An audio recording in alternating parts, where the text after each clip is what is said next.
Hello and welcome to the Sensibly Speaking podcast. This is Chris Shelton, the critical thinker at large, coming at you for, show number 89 or something like that. We've been just rolling them out here, and this week I have another interview for you guys, which I think you're going to find interesting, because I decided we would do something a little different from what is usually done in the world of talking about Scientology and destructive cults. And that is, I was on a podcast called the Come Get Some podcast, actually, because this is put out by a guy that you can see here on screen if you're watching on video here on YouTube. His name is Chris Crimmy. And he has been doing this podcast called Come Get Some for a while now. But in the now that he's been interviewing more than a couple Scientologists, those are the Come Get Some Extra podcasts. And because he's still continuing with his usual content as well, but he's become something of a keen Scientology watcher. And so that is not a derogatory term. That is not something that is meant to deride or insult. It is actually a thing. And it's not something I was particularly aware of until I started putting content out about the Church of Scientology and my experiences with it, those 4 or 5 years ago when I first started doing this. I don't think it's been 5 years. I think it's about 3 or 4. And I have accumulated on my YouTube channel 11,000 plus subscribers. And of course, I have my blog and I've written a book. But it is not by any stretch that I have 11,000 ex-Scientologists watching my material. The bulk of the people who are paying attention to what I have to say and what other ex-Scientologists have to say are people who were never in the Church of Scientology, never connected with it, and yet become fascinated by it. And again, I don't have any idea or attitude that there is something strange or unusual about that, because I think a lot of people who pay attention to this have a desire to help, to want to do something about it, to be outraged, and rightly so, about the criminal activities and abuse and nonsense that goes on in destructive cults like Scientology. So the opportunity presented itself to talk to Chris about Scientology watching and what is the interest with it from the viewpoint of somebody who's not a Scientologist, because I honestly can't talk intelligently about the headspace of somebody who was never involved with it, because in my entire life I was around Scientology since I was 4 years old. I have no objective view on the subject. I can't. It's impossible for me to, because of my upbringing and my background. So Chris has done, and I wanted to talk to Chris specifically about this because there's lots of people to talk to, but he's talked to a lot of former members now and had them on his podcast, and he's done more than watching. He's participated. He's jumped in and decided he wanted to do something about this to expose the abusive practices and nonsense that goes on. So I wanted to ask him about that. He wanted to talk about it. And so here we are, and I have him on our show. So hi, Chris. Thanks for being on board here. Hey, Chris. Thank you for having me on, man. Absolutely. So first off, why don't we go ahead and start with, who are you? What are you? What is your background? Where do you come from on this? That sort of thing. Wow, where to start? I mean, the podcast at all was just done to step out of a bubble. I, like most people, not in any kind of clinical way or diagnosed way, have a lot of anxiety about going public and talking, and I've always wanted to entertain, so I started a podcast. But it wasn't until I had the opportunity to talk to Kathy Schenkelberg and actually see all the things I've heard and seen in documentaries on TV and interviews, see them come to light in a one-on-one conversation and see this is a real person that had real experiences, and it checks out. Something that really stood out to me about Kathy was she was auditioned to be a girlfriend for Tom Cruise. And to hear that, what's funny about that is I read that in the tabloid 4 years ago, 5 years ago, and it turns out, I never believed that was true. Yeah, And things like that. who would have thought? Who would have thought? And and it's funny. Just since this has never come up before, I'll tell you when that was happening.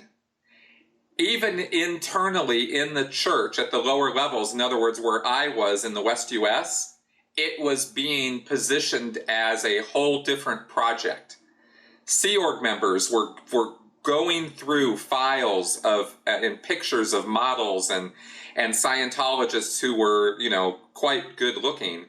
And they were told that they were doing it for a whole different purpose than what was actually going on. Even the Sea Org members involved, right? Wow. So this was a totally and at the time it seemed to make sense because it was this project to find super hot, basically, Scientologists who could represent Scientology from a PR standpoint, right? And for commercials and things like that. That's how it was being done, and that's how Sea Org members were running around looking for these people. So it was really only at the upper echelons of the church that anyone had a clue what this was really all about. And again, I'll just highlight, that's your tax-exempt dollars hard at work. Is that strange to you that people knew about it and went along with it? Well, like I said, there were only a few at the upper levels who did, Somebody leaked it, so. Yeah, well, obviously it eventually, the people involved are the ones who came out and exposed it, I believe, people like Kathy, Right. So, yeah. So anyway, I just had to interrupt you for that little tiny segue there, but go ahead and carry on. Yeah, how I got to covering Scientology and really showing an interest into it was kind of an evolution of things. It was a collection of events. Of course, I saw Tom Cruise go off on Matt Lauer about about psychiatric drugs. That's what I'm trying to say. Yeah. And that was just weird. I didn't think anything of it. South Park did their special, and I thought that was hilarious. And talking around the water cooler at work, you're like, see that? That's so crazy. And then someone leans in and says, "Do you know that's actually what they believe? That's actually pretty accurate." And that sparks the interest. So I start looking on YouTube, and I find John Sweeney's special, Scientology and Me.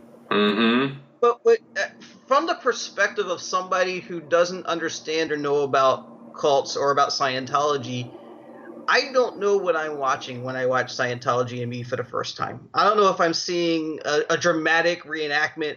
I don't know if I'm seeing actual people behaving this way. It seems so unreal that I feel like it might be blown out of proportion for television purposes, for the benefit of the viewer. Yeah. So I don't know. But then I read about Lisa McPherson, and I heard about people who commit suicide because they weren't allowed to communicate with their parents outside the Sea Org, and they went into depression. And I saw this, but I thought, it's like that argument you hear, and that's going to open up a can of worms, but how is the abuses in Scientology different than priests abusing altar boys? I'll just put that aside for a second, but it's that kind of thing where you're going, well, it's just a couple things, and, everything has its faults. Scientology has faults. I don't think Scientology is a real... This is back in 2007. I'm thinking, I don't think Scientology is a real religion. I think it's goofy and silly, but hey, to each their own. What do I care? Yeah. And then you see stuff like Tom and Katie Holmes get divorced. They talk. That's the first time I hear the word Sea Org. Well, not the first time I hear the word Sea Org, but the first time I actually retain that information. And I'll talk about that in a moment. I saw Going Clear, and also the statements that Scientology would send to, like, Dancing with the Stars and Leah Remini, and to Good Morning America, and to CNN. It was always the same statement. It was always condescending. It was always the biggest bunch of shit I've ever heard, and it was just insulting to my intelligence to hear that. So now I'm starting to see something a little more, as Bert Leahy put it, insidious about this thing. But again, it not to sound like John Travolta, but it doesn't impact me, so why do I care? And I think that's the general feeling on it. When it came time, after talking to Kathy, which got me more and more understanding and believing and connecting dots that there's something more going on here than for the entertainment purposes of the viewer. Sensationalism, money, fame, whatever. on Leah Remini's show, Amy Scobie comes on and talks about statutory rape. Mm-hmm. So I go on to Twitter because I'm a Twitter hound, and I'm on Twitter, and I run into, I'm not going to say names, but everybody who's on there knows who I'm talking about, is sending out these links, trashing everyone who's been on Leah Remini's show. But it was only, Amy Scobie right now that he was highlighting that she's a liar. She wasn't the victim of statutory rape. Here's all the horrible things you can see about Amy Scobie, and it was this terrible smear video. And I went to my podcast and I ranted, and I was just like, you motherfuckers. And I was like, I don't care if Amy Scobie wasn't the victim of statutory rape. I don't care if it's not true. The fact that you, with reckless disregard, with no interest in knowing the truth, just accept what's handed to you, play it for all the people on social media, and claim it to be reality, that's disturbing to me. And that speaks to your character to a very little degree. And I'm going, hey, I just spoke out about Scientology, and I sounded halfway intelligent about it. And Leah Remini's show is not going to go on forever. And, these specials come out, and the buzz rises, and everybody talks. Scientology is horrible. Did you hear what happened to those people? It's so bad. And then you move on with your life because it doesn't affect you. You move on with your life. And but this was to the point where I'm going, well, let's not let the buzz die down. I will have all these people. Anyone who was on Leah's show that wants to come on my show, a bunch have. They can talk about it. Anyone who hasn't been, a bunch have. They can come on my show and talk about it. And keep the conversation going, because I don't want people to forget the shit that shocked me 3 months ago that I forgot today. Because I told you in the pre-interview, I told you I watched Going Clear about 8 months ago. And talking to people these last few months, I've forgotten most of the facts that I learned from Going Clear because I wasn't invested in it. And I went to some friends of mine who've seen it, and I said, do you remember some of the things about L. Ron Hubbard's military history that were covered in Going Clear? No, but that was a terrible story. Yeah, you don't retain what doesn't pertain to you. And that's right. I rewatched Going Clear 2 weeks ago, and it was a completely different movie. And that just speaks. That's right. I'm saying a lot at once, and I'm sorry, Chris, but it just speaks to how the mind works. We, as not Scientologists, never ends. We have our own lives to worry about. So when we see something like that, it's like a car wreck. You might see a body on the ground. You might see the car twisted around a pole. In 2 weeks, you just remembered that there was a car wreck. Mm-hmm. Yes, it is. It is a thing. Memory is fascinating because even if you're trying to retain, like for example, they say I read somewhere, I can't remember where. You read a book, you're going to retain about 10 to 15% of it. So if you're studying something and you actually really seriously want to get 100% of it, you're going to have to read it 5 times, in order to actually 5 or 6 times in order to actually get all of it, up here. And that kind of makes sense because after you see a movie about 6 times, you're starting to recite the lines, Yes, you do. Yes, you do. In every part of life. Yep. That's right. But the second time, third time, you're not doing that. It takes a number of times over. Okay, so now in terms of there is the train wreck, car wreck aspect of it, the rubbernecking of Scientology watching, right? And I guess I would have, as a former member, I guess I would have the least amount of interest or I don't know. I'm not sure exactly what word to use right now, but I don't want to say the word respect because I respect everybody and I respect what they're doing in their life. And I know Scientology isn't the bigger part of anybody's life, nor should it be. I don't have weird expectations of people who follow my channel or follow the subject of Scientology as to how invested they should be in it. But I think if it was only for the train wreck aspect of it, I think that's kind of, There's some of that, yes. And there definitely is some of that, no question about it, right? So you can't really, it's human nature, you can't get around that. Every single day that's demonstrated on the freeway, by an accident, that everybody's got to stop. And you're like, why is everybody stopping? Well, because they can't help themselves. But What I really appreciate, and my viewers, and I think, and I've gotten this from tons and tons of emails, comments, and feedback, is people who want to step up and do something about it, right? They're outraged enough by what they've seen that it's not just a train wreck, it's something they want to step up and, can I write to my congressman? Is there a form I can fill out and send to the IRS? Is there a phone call I can make? Is there anything I can do? And I've had more than a couple people email me privately and tell me, my home is open to a person if they are coming out of Scientology and they don't have any place else to go or don't have any support system in place. I will help them, and that I think is the ultimate in generosity. I really don't know much more I could ask of somebody than something like that.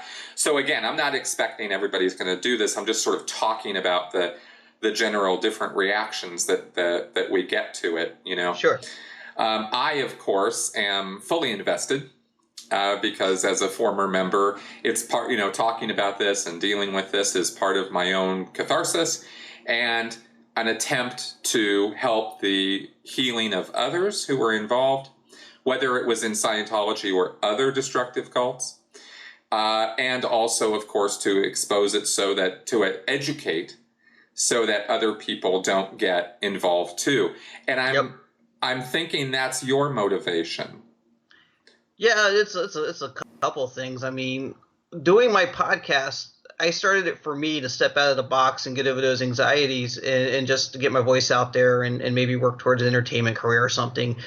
But I went to a friend long before I talked to Kathy Schenkelberg. I went to a friend and I said, do you think my show impacts anybody? Like, I don't want to just do it to hear my own voice. I want it to actually mean something. And I actually had some people on about depression, about this is outside of Scientology, physical and mental abuses in a relationship, and racial imbalances. I covered a whole bunch of stuff because I want to make a difference.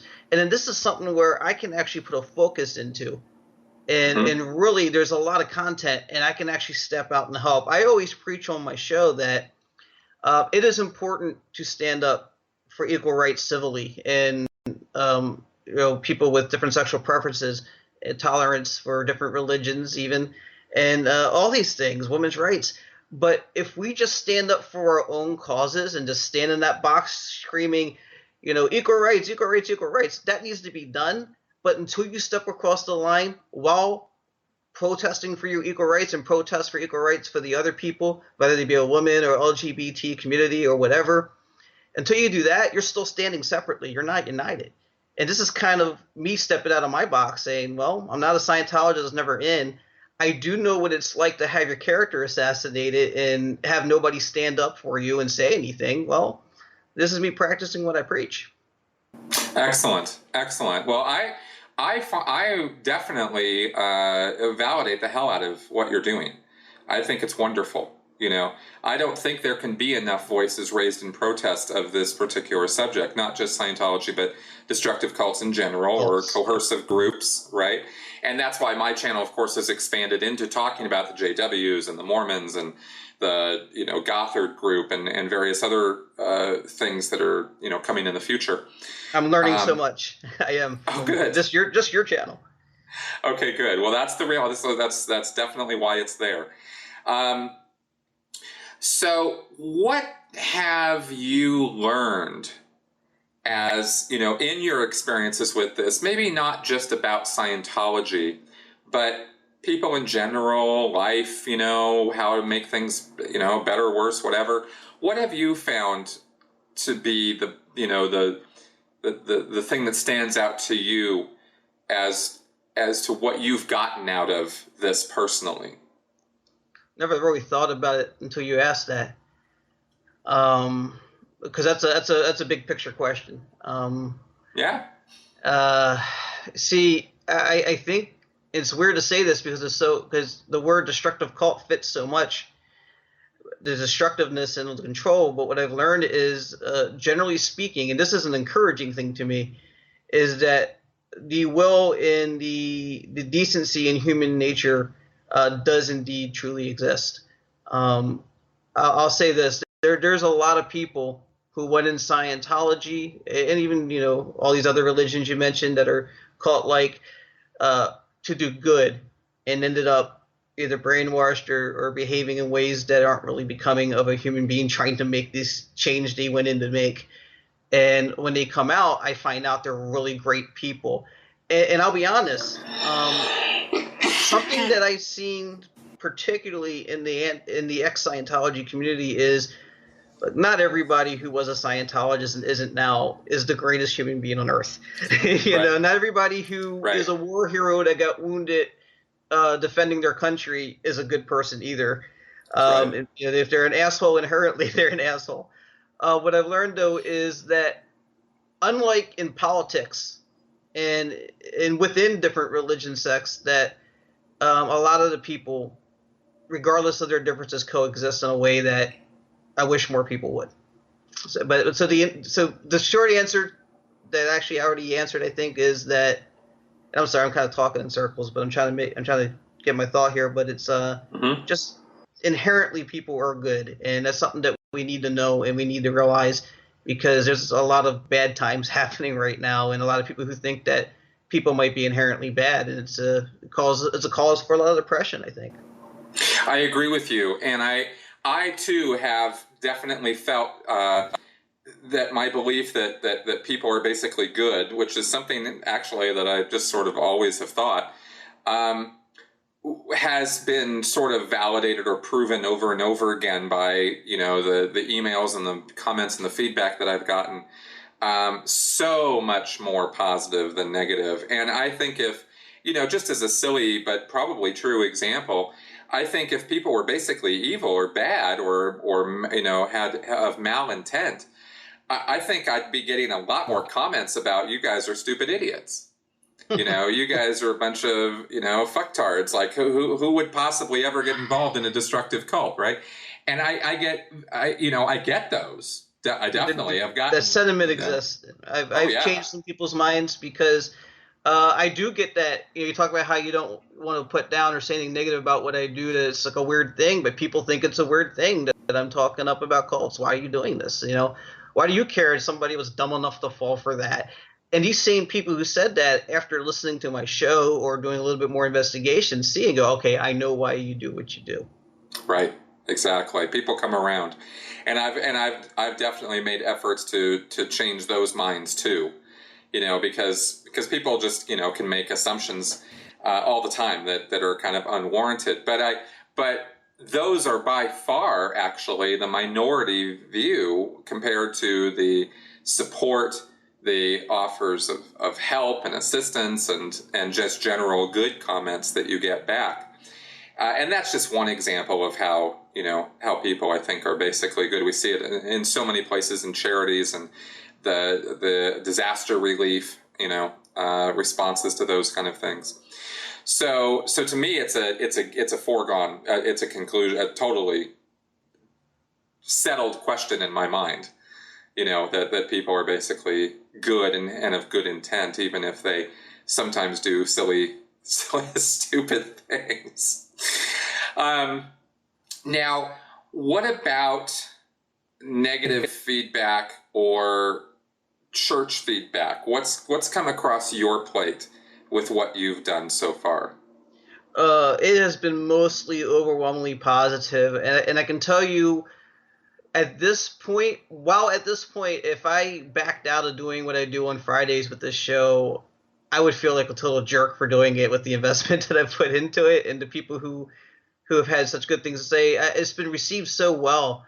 The only people who don't receive it well typically are the people who are speaking on behalf of Scientology. They don't always admit that they're Scientology, but they're in cahoots in some way, shape, or form. Interesting how that comes out, isn't it? Yeah. They sort of hide who they really are and what they're really about. These sort of sock accounts and that kind of thing. Yeah, they love my show, but then I'm violent, so whatever. Yeah. And you didn't name names. I will. There's a couple folks on Twitter, John Alex Wood and Gemma something or other, and they're just paid to troll Twitter and and put up links about bad things about me and bad things about you, bad things about other people who are critics of Scientology, and they, it's pathetic. Really, is the best word I can think of, because they routinely get spit on in reply. There's never a consensus view that they're in the right and somebody like me or you are in the wrong, ever. Anybody watching right now, look at any comment by John Alex Wood and Gemma Harris and see their 3 or 2 backup replies. See the people who are arguing with them or just outing them, and watch the 56 replies. So it's pretty clear what's happening there. Exactly. And it's really quite, like I said, I really can't think of another word for it except pathetic. It's such a lame attempt at taking us down. Well, yeah, and I've actually accused them and others on Twitter of fair gaming me, and I guess to a degree it is, but I almost back off that now because I feel bad calling it fair game, because it's not like I've had a website made about me or anything like that you guys have or followed. I don't know what fair game is, to be honest, compared to what some of you guys have been through. Yeah, and neither do I, to be totally honest. I've had trolling. I have a web page that calls me to task on various things that the church was involved in, as to regards my relationship with my son and my ex-wife, and almost all of it blown out of proportion, exaggerated, or just outright lies about me. But that's nothing compared to something like Paulette Cooper went through, right, in the 70s, right? Or even that Marty Rathman went through. Now, he's gone quiet, and we don't know what's up with him.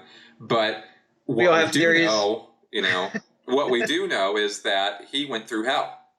And that's undeniable. It's on video, I mean, they sat outside that guy's place for 6 months. I don't know how I would deal with that.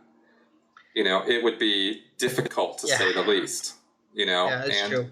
And Mike Rinder, I mean, he's had people following him around in SUVs all day, every day. He had somebody spying on him 24/7 across his street from his house. I mean, it's just ludicrous amounts of invasive harassment, really, and stalking, and that's what they've had to put up with.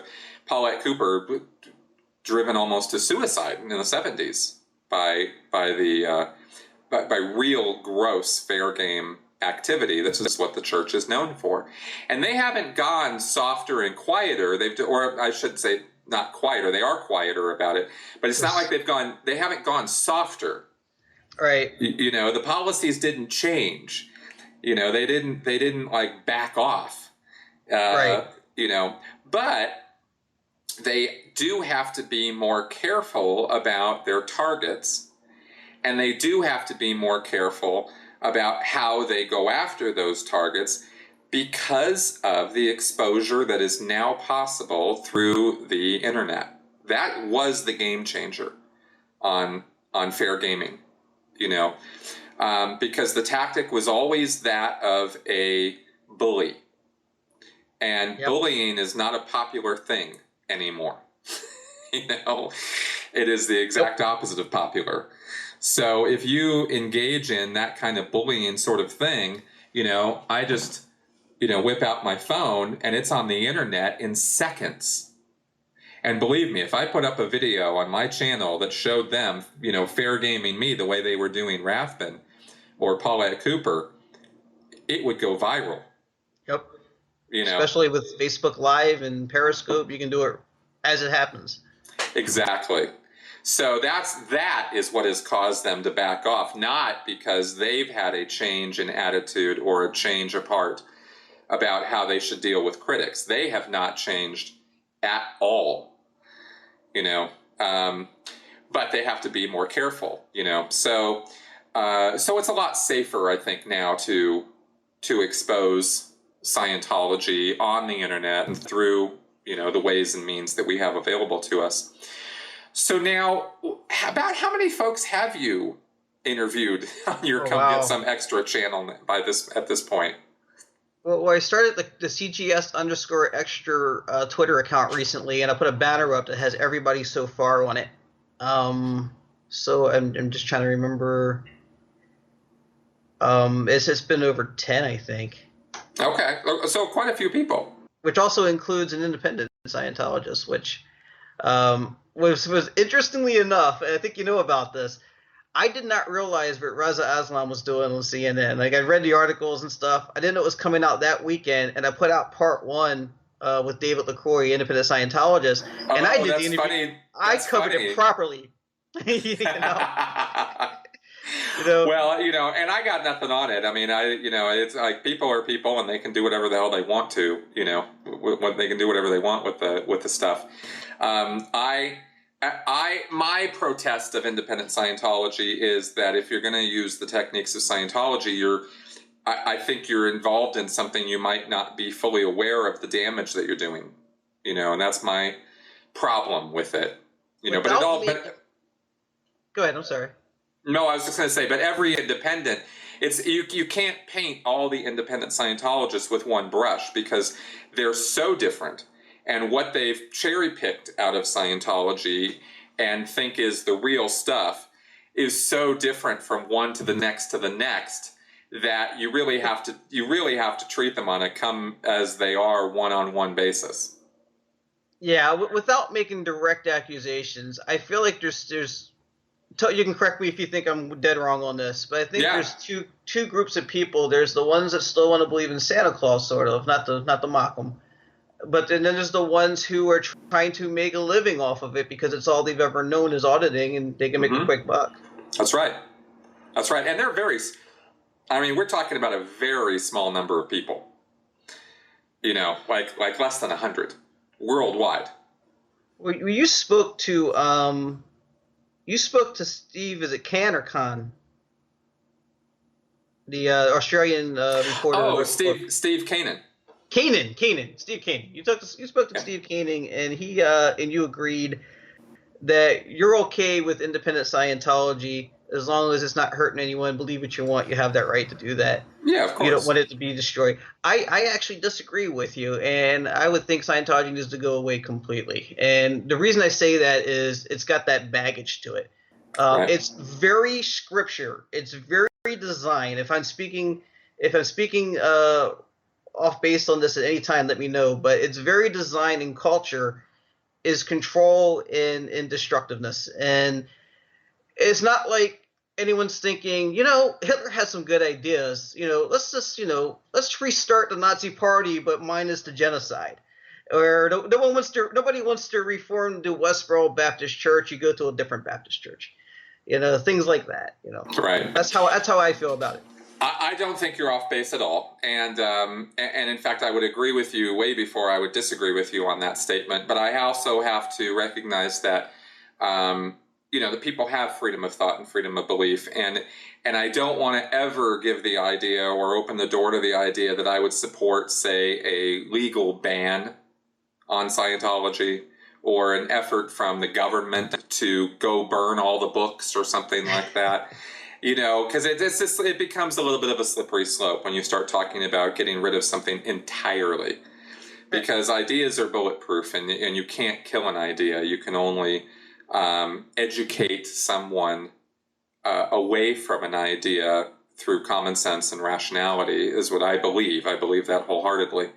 So I'm more in that direction, but with a goal of, I think the world would be a better place without Scientology. If it had never seen L. Ron Hubbard or heard of him, and if he had never come up with those ideas, I think we'd have a better world than we have now.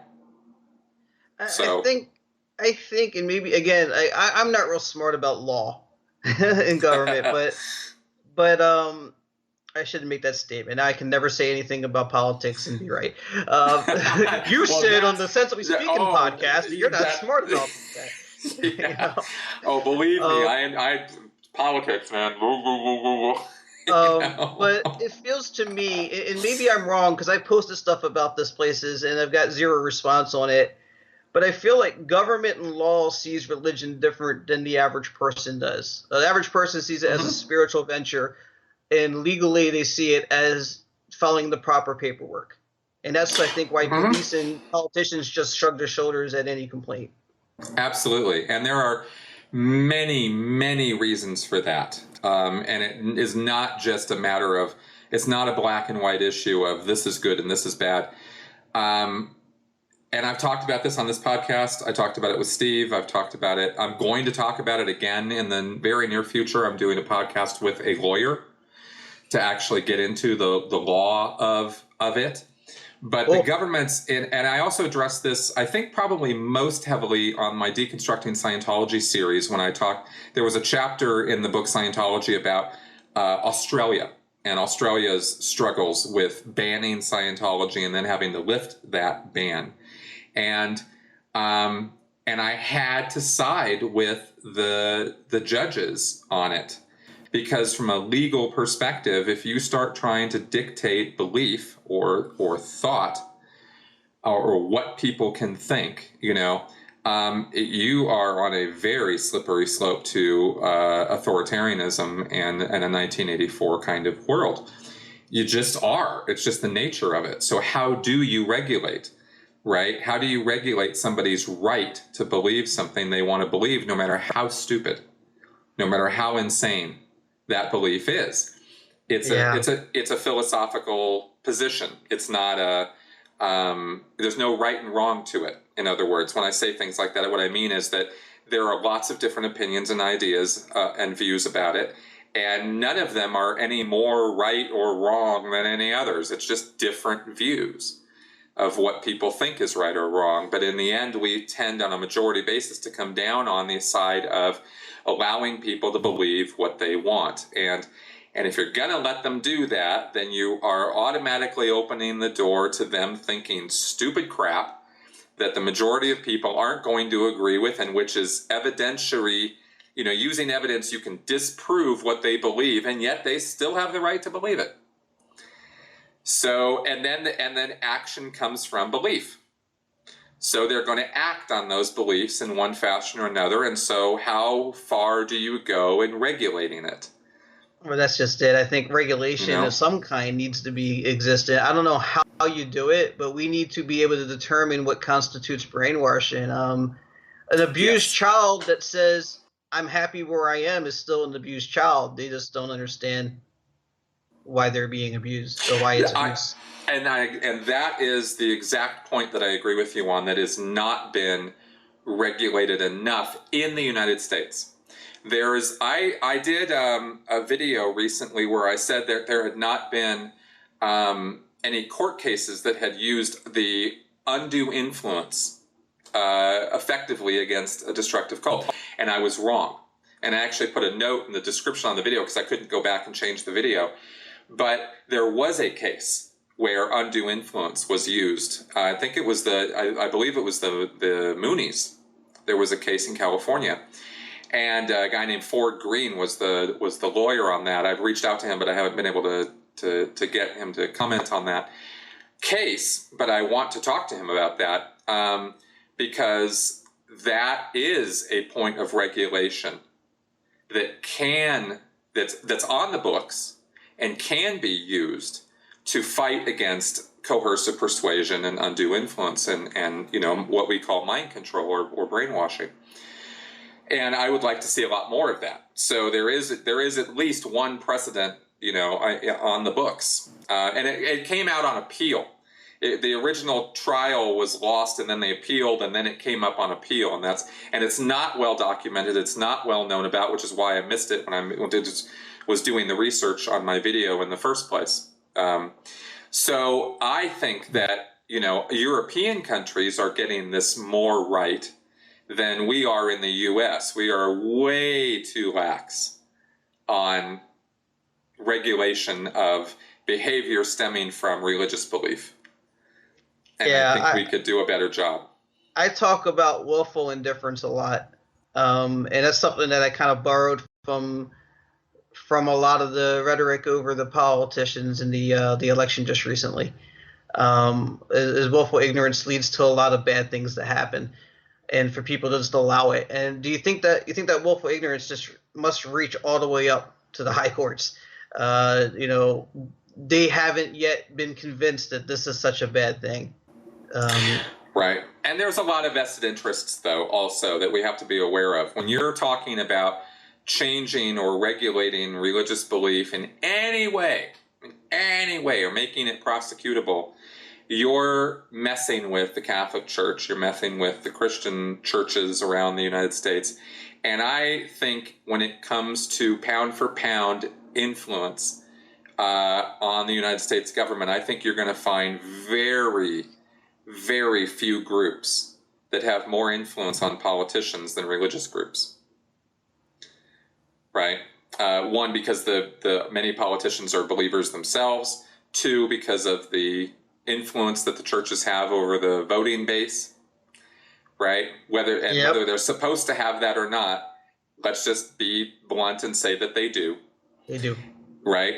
And that is a a powerful force to be reckoned with. And they're not interested. See, you would think, well, you'd think that the Christians and the Catholics and stuff would be outraged at Scientology, and most of them are on a one-on-one basis. But when you talk about the organization of the Catholic Church or these Christian churches or any church for that matter, I'm not just trying to single them out. Any large organized religion looks at anybody messing with the law or messing with 501c3 exemption guidelines, and they go, yeah, no, we're not so interested in that. Yeah, we don't like Scientology, but you start messing with that stuff and you're messing with us.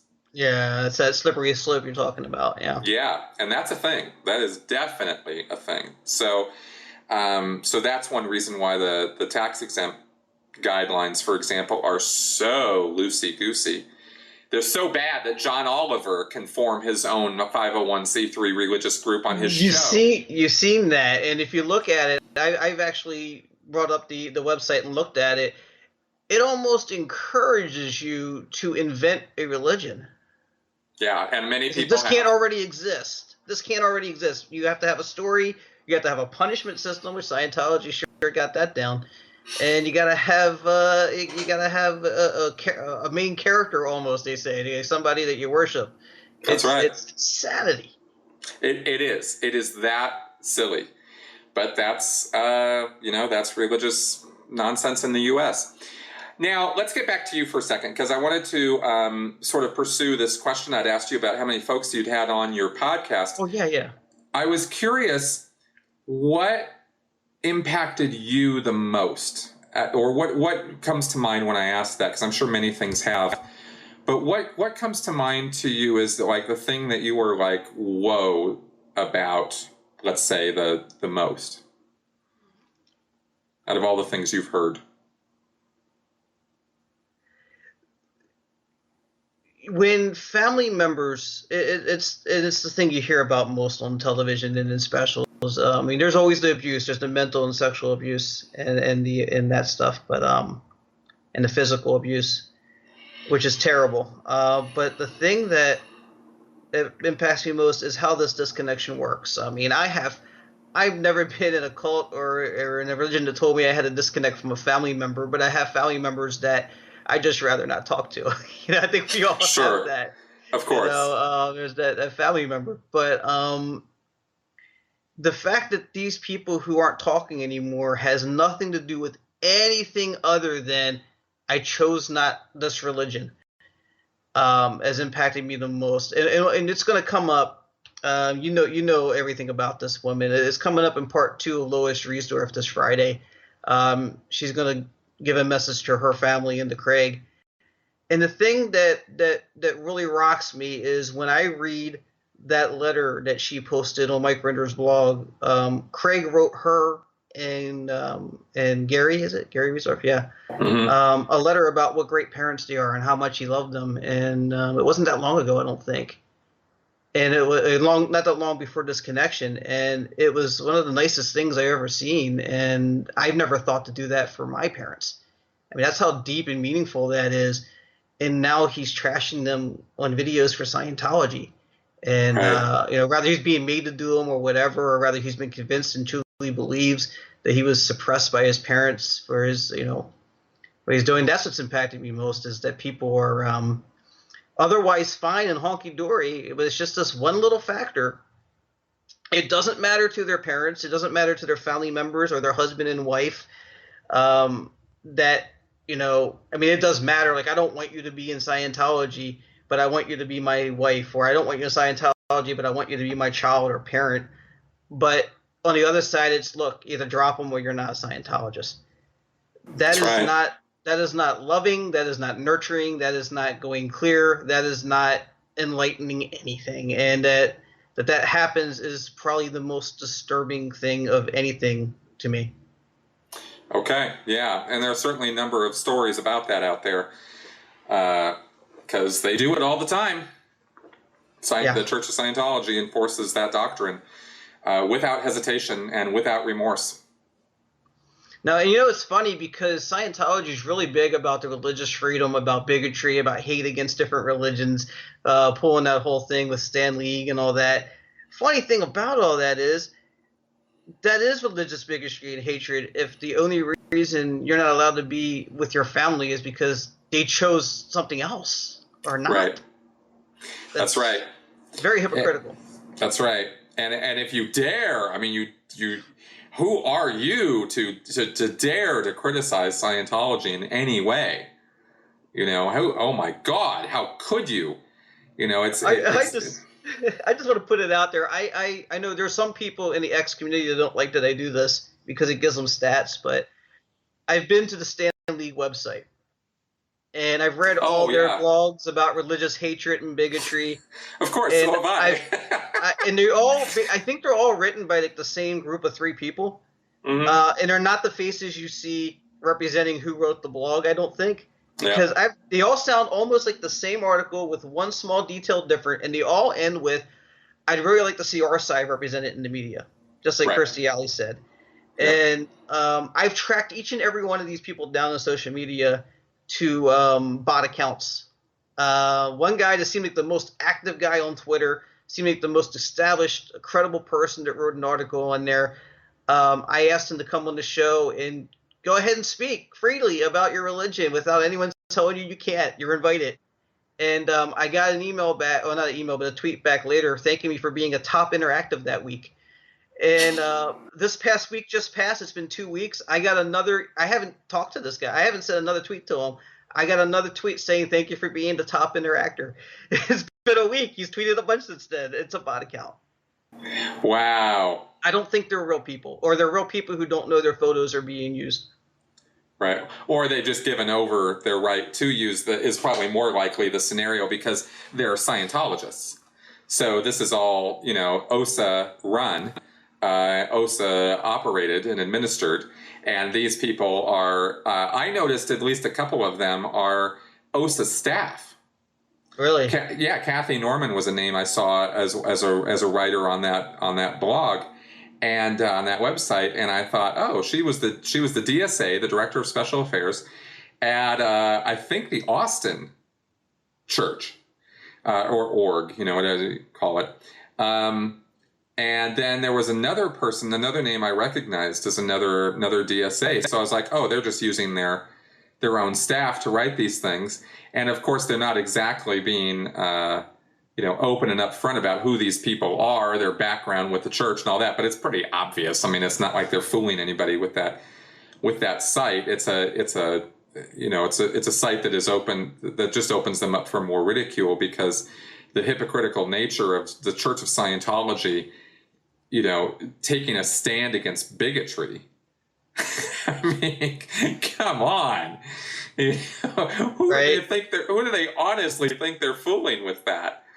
It's not any more effective than John Alex Wood's stupid tweets, So, okay, so now as an outsider, right, as somebody who's not been involved with all of this until, I guess we could say fairly recently, and looking at this whole thing, how do you, the Godwin's Law comes into play, of course. I mean, we've already brought up Hitler and the Nazis.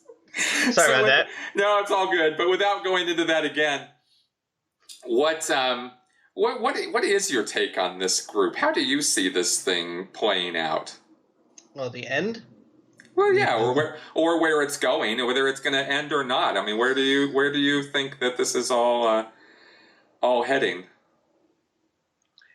When I spoke to Aaron about this on my podcast, Aaron Smith Levin, we Hmm. talked about my observation is that public's not as big a thing as it used to be.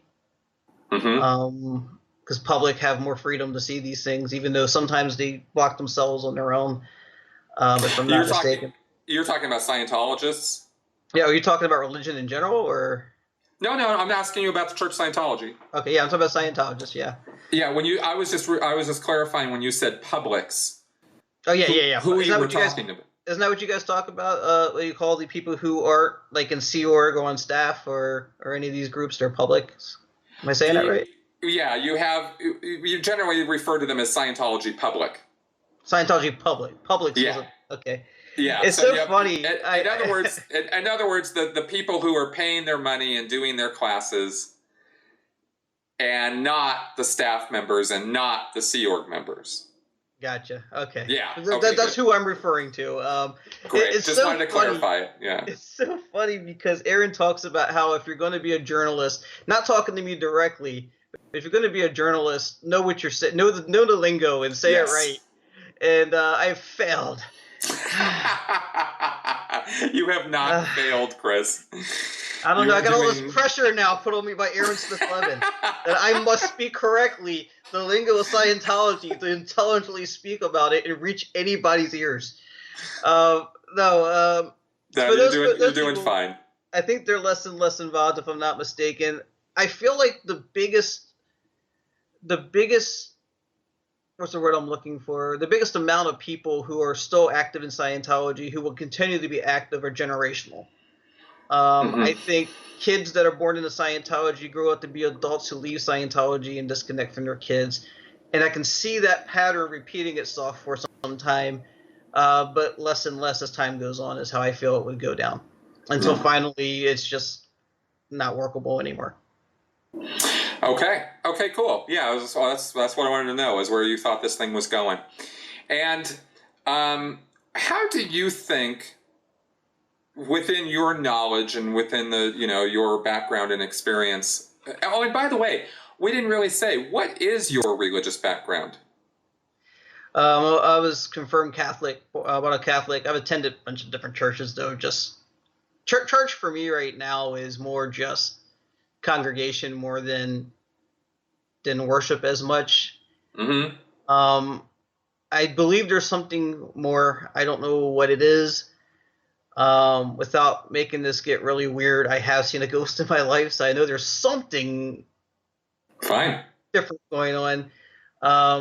Something spiritual. I talked to you about this in a chat earlier this week. That only two ways to, and you're a science guy, only two ways to explain the creation of life. It goes back to either science or something beyond any kind of reasonable explanation.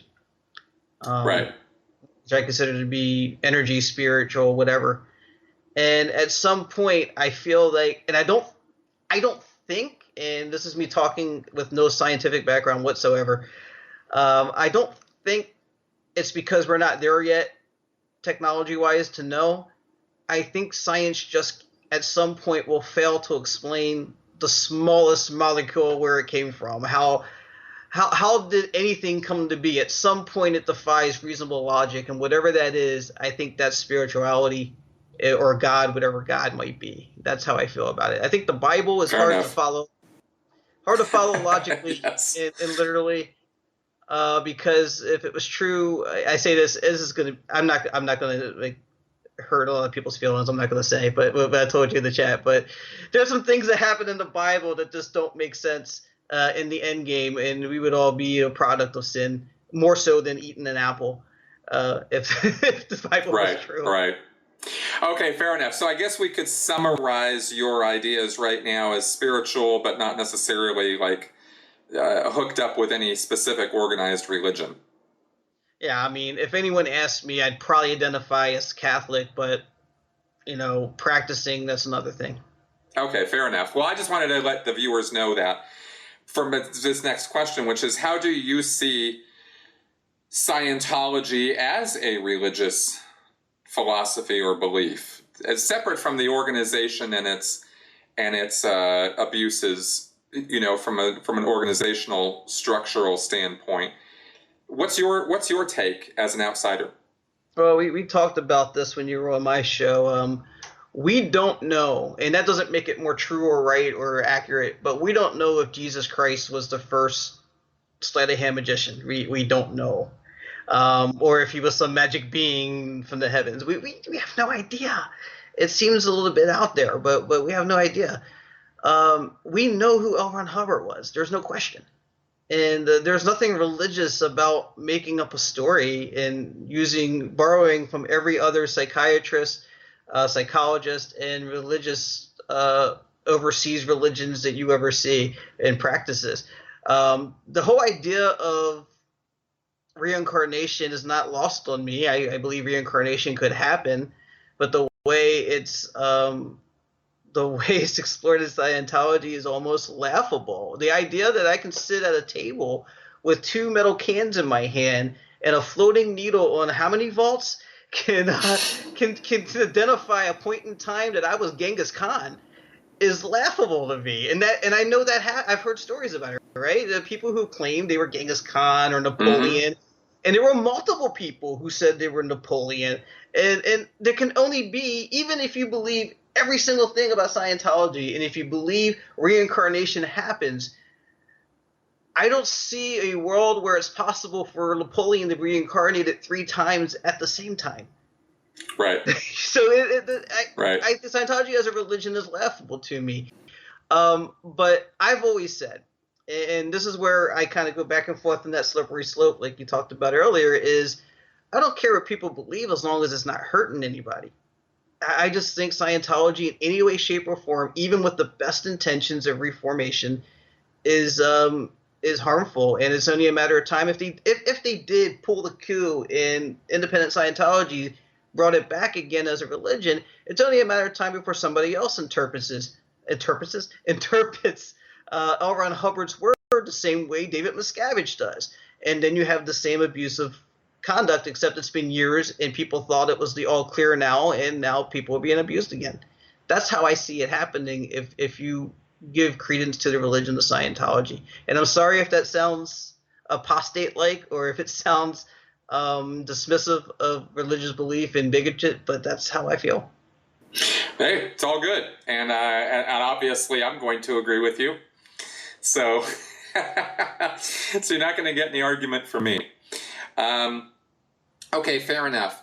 Now, is there anything that I didn't ask you about that you wanted to take advantage of this opportunity to make a point about, or anything? That, as I want to make sure we cover everything that we should on this. Any other points you wanted to make? No, just that I'm really, it's a tough word to use. I'm really enjoying the opportunity to share these stories, and I encourage more to do so.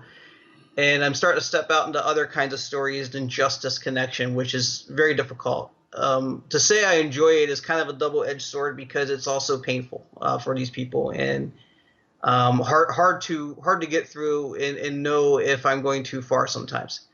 But I do want to. It's so weird for me to say this because I'm trying to help you guys, but I appreciate all the support that I received. When I go to my friend last year, like I described earlier in the show, and say, is my podcast making a difference to people? And I start doing the Scientology show on Fridays, and I start getting people say, thank you for what you do. You're making a difference. I didn't even know about this. I'm going to watch Leah's show now. Things like that. When I know that people are responding because of something I've done and it's making a difference, it means everything. So I thank people for the feedback and for their support, and I will continue to support you right back. Awesome.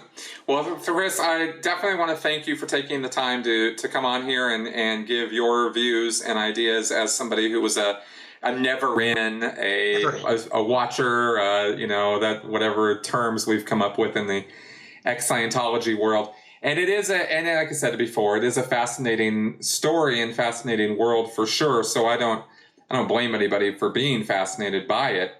And I hope that everybody who's watching this gets the idea that activism of any kind or support of any kind is very much appreciated by those of us who have come out of Scientology and been, and are telling our stories and are trying to get the word out. That's what we're trying to do, is get folks like Chris here and others to step up and do something about it.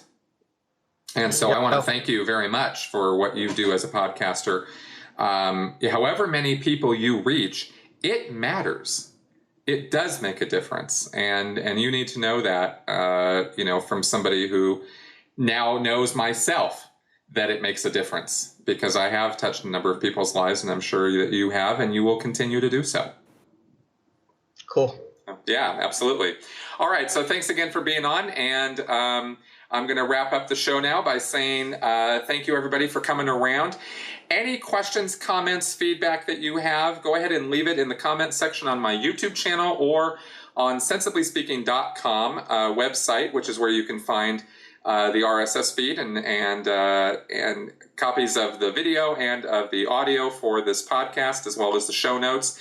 I will put a link to Chris's website on here and his Twitter account, so y'all can reach out and contact him. And I'm sure he might be checking the comments when this podcast goes up on YouTube and answer any feedback y'all have. So thanks for coming around, and I will talk to you guys next week. Bye-bye.